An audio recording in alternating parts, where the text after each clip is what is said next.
नमस्ते, आप सभी का स्वागत है चैनल रूपा मुखर्जी में। आज इतिहास का एक और टॉपिक के ऊपर डेमो देने के लिए हम यहाँ पर एकत्रित हुए हैं।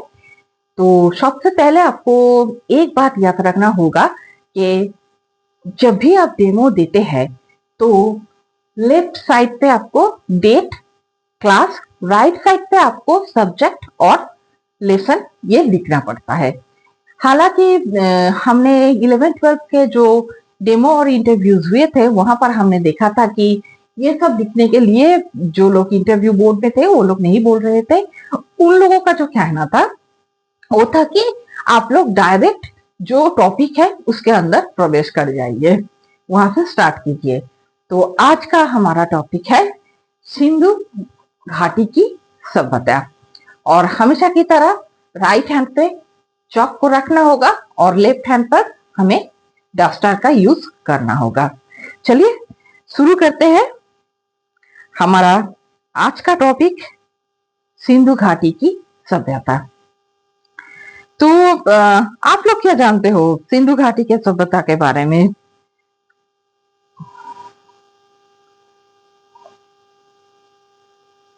हाँ, ये एक बहुत ही प्राचीन सभ्यता है और इतिहास में इसका बहुत ही ज्यादा महत्व है। ठीक कहा आप लोगों ने। तो आज हम चर्चा करेंगे प्राचीन भारत के सबसे महत्वपूर्ण सभ्यता सिंधु घाटी सभ्यता के बारे में। यह सभ्यता हमें उस समय के लोगों के जीवन, नगर व्यवस्था और संस्कृति के बारे में महत्वपूर्ण जानकारी देते हैं। तो इसके बारे में हम जानेंगे, लेकिन आप लोगों में से कोई बोल सकता है कि सिंधु घाटी सभ्यता का समय काल क्या था? आप बोलिए, मैं बोर्ड में लिखते जाऊंगी, ठीक है?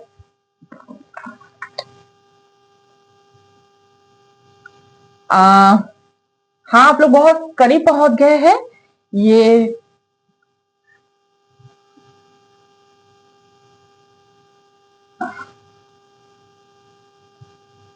नहीं, 2000 ख्रीष्टाब्द पहले की बात नहीं है। ये लगभग साल जो यहाँ पर मेंशन किया जाता है वहां पर हम ये कह सकते हैं कि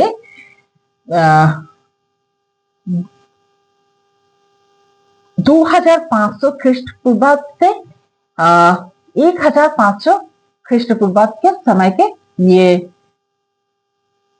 हाँ, ये सभ्यता है। तो हमें क्या जाना कि इसका समय काल है, आप लोग थोड़ा सा नोट कर लीजिए। बीसी से 1500 बीसी, ठीक है? और इस आलोचना में हम जानेंगे प्रमुख स्थान के बारे में, विशेषता क्या थी,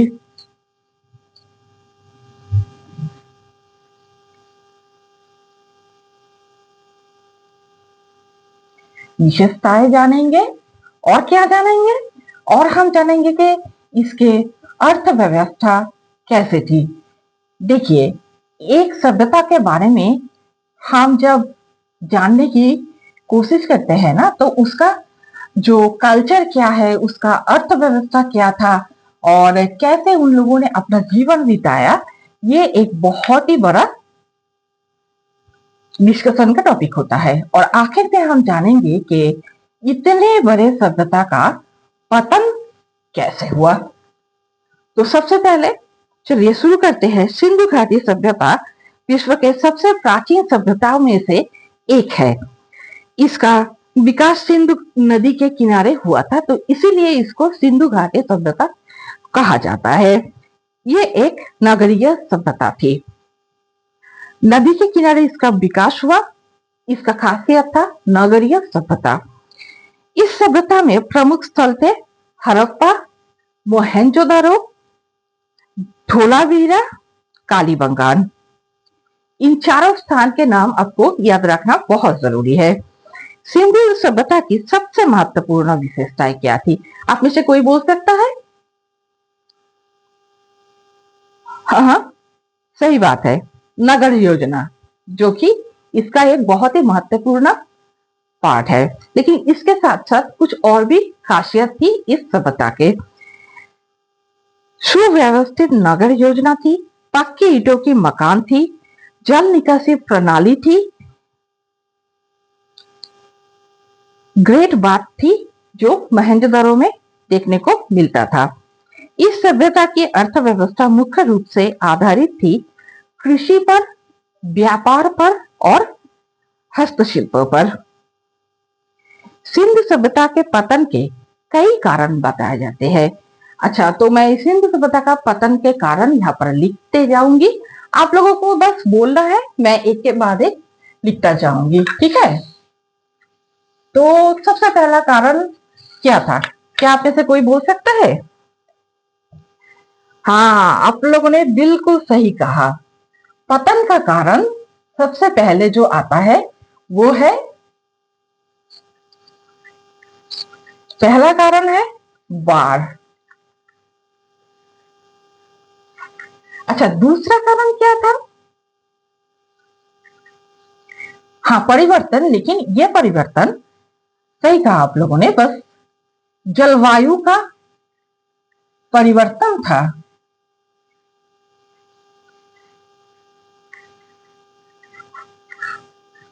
बिल्कुल, जलवायु का परिवर्तन। इसके साथ था नदी के मार्ग बदलना। हाँ, यहाँ पर नदी का मार्ग बदल गया था।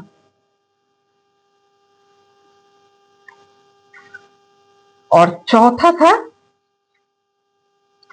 कुछ इतिहासकार इसे मानते हैं कि विदेशी आक्रमण। तो हमने क्या जाना, सिंधु घाटी सभ्यता का पतन के 4 कारण थे। एक था बाढ़, दूसरा था जलवायु का परिवर्तन, तीसरा था नदी मार्ग का बदलना, चौथा था विदेशी आक्रमण, जो कि कुछ इतिहासकार इसके बारे में बोलते हैं, लेकिन सभी का यह मत अभी प्रतिष्ठित नहीं हुआ है। तो इस प्रकार सिंधु घाटी सभ्यता एक उन्नत और विकसित सभ्यता थी, जिसकी नगर योजना आज भी हमें आश्चर्यचकित करती है। और तो हमने क्या जाना, सिंधु सभ्यता का समयकाल था 2500 बीसी से लेकर 1500 बीसी तक। ये एक नगरीय सभ्यता था। जल निकास प्रणाली इसका खासियत था। कृषि और व्यापार के ऊपर इसका अर्थनीति डिपेंड करता था। और पतन का कारण बाढ़, जलवायु, नदी का मार्ग बदलना, ये सब कुछ था। तो आप लोगों को अगर ये डेमो देना है तो एक फॉर्मेट को आप लोगों को फॉलो करना होगा। आप लोग introduction, features, economy and decline, इन चारों को एक साथ करके ये जो हमारा आज का टॉपिक था डेमो का, इसे देना होगा, यानी सिंधु घाटी सभ्यता का। तो आखिर पे आप ये बोल सकते हैं कि मेरा डेमो यहाँ पर खत्म होता है। मैंने इस डेमो को देने के लिए क्वेश्चन आंसर मेथड का वो फॉलो किया और ब्लैक बोर्ड को यूज किया और चार्ट का भी इस्तेमाल किया। मेरा डेमो यहाँ पर खत्म होता है। धन्यवाद मुझे ये मौका देने के लिए। और हमारा भी डेमो यहाँ पर खत्म होता है। अगर डेमो से जुड़ी कोई भी सवाल है तो आप लोग जरूर मुझे पूछ सकते हैं कमेंट्स के जरिए। मिलते हैं अगले वीडियो में। धन्यवाद, नमस्कार।